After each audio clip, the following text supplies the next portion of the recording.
with the day gone and a bit of time gone, let's have a calm discussion and a proper discussion of what went wrong and our discussion on the match against Fulham, which we drew 0-0 at Stamford Bridge. So coming on to this match overall, let's be brutally honest, Fulham were the better side. It took us a long while to even have a shot on target, and that was a disappointing aspect of the team. Now, first of all, starting with the lineup, see, to be honest, that was the best lineup I think manager could have really put off. I was still disappointed to not see Aubameyang, because I think in these type of games, you might not pick him in the Champions League squad, but there's no point forcing him out of the club and not playing him in the Premier League when he's the most natural striker we have got. But I still back the manager, as I always told you. If the manager's made a decision, I will back him. So he was not in the squad. So starting with the lineup, it was again Havertz up top with Mudryk, and it was at the right Hakim Ziyech, which is a surprise, but we had no other option with Raheem Sterling just coming back after an injury. It was Enzo Conor Gallagher in the midfield with Mason Mount playing as a number 8, but sometimes as a number 10 as well. In the back four, we had proper back four with Badiashile, Silva. Reece was back, which is good to see. And at the left, we had in this game Marco Kurela and the goalkeeper in Kepa Arrizabalaga, who has made his position very proper now under the manager Graham Potter. I think we started the first 5-10 minutes in a bit more motivation with the new signings, but that quickly evaporated away. Fulham are a very well managed side in Marco Silva, and they really outplayed us at that point. The passing was crisp, the attacking was good. I think Andres Pereira hit a very good shot which Kepa saved, and they were the better team. But we had some very good chances as well. Kai Havertz, I know he's not a striker, he's not a proper number 9, but you still expect a player of his quality to not be caught on his heels and finish his chances Mason Mount put on the plate for him. And then Hakim Ziyech made a very good pass, which is a difficult chance, and hit the bar, so I cannot criticize Havertz for that.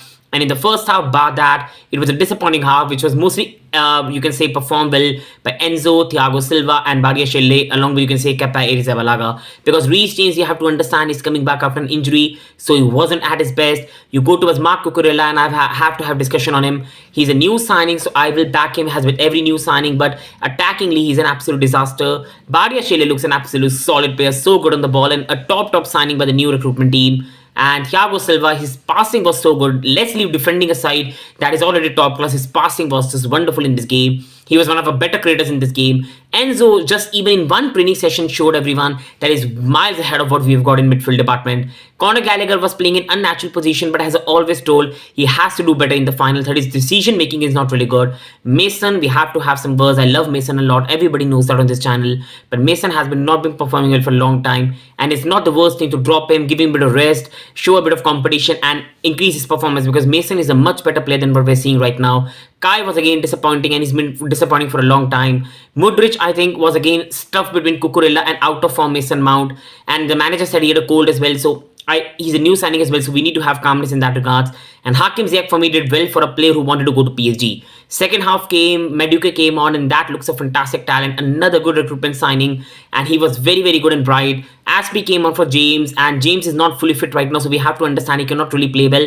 And I was a bit worried that he was not substituted earlier due to the scare of injury. And Aspie came on, and after that we had Sterling come on, and Sterling was very poor, but you have to give him the benefit of doubt. He's coming back after injury, and the match ended in 0-0 draw. And for the last 15-16 minutes, bar that Conor Gallagher and Enzo shot, there was no urgency from the team. And you can see in the images, people who watched the match, that whenever a back four was playing, it was like Chelsea's back four was here, Enzo was here, and Mount and Conor Gallagher were near the strikers. That is the biggest worry. Where is the midfield? Chelsea again in this match were empty without midfield, for which first of all I can give a bit of criticism to Graham Potter that the system must be better, but he had no Kovacic, no Zakaria, no Kante, Jorginho has been sold.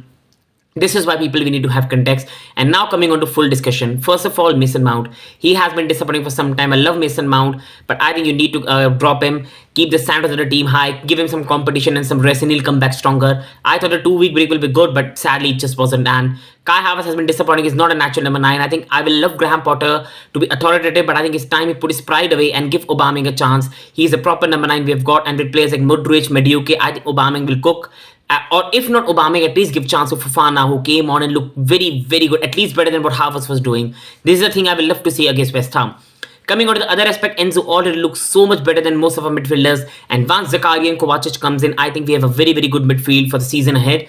But in this match, I have to have some sympathy for Graham Potter. I cannot criticize him for not having a proper structure when he has no proper midfielder. People were saying there was a 2 weeks break, but in between that break, there was uncertainty which player is going to go, which player is going to come, and that's why training could not happen properly. We have got West Ham next, we've got Southampton next before Tottenham, and there's no excuse to not beat West Ham, there's no excuse to not beat Southampton, and even even if we don't beat them, I'm with the manager, but manager has to win these games, or else the pressure will really catch up to him. And on Graham Potter, I cannot criticize him, but see, you can be constructive in your criticism, but also say the manager has to do better, but we also have to keep calm with him.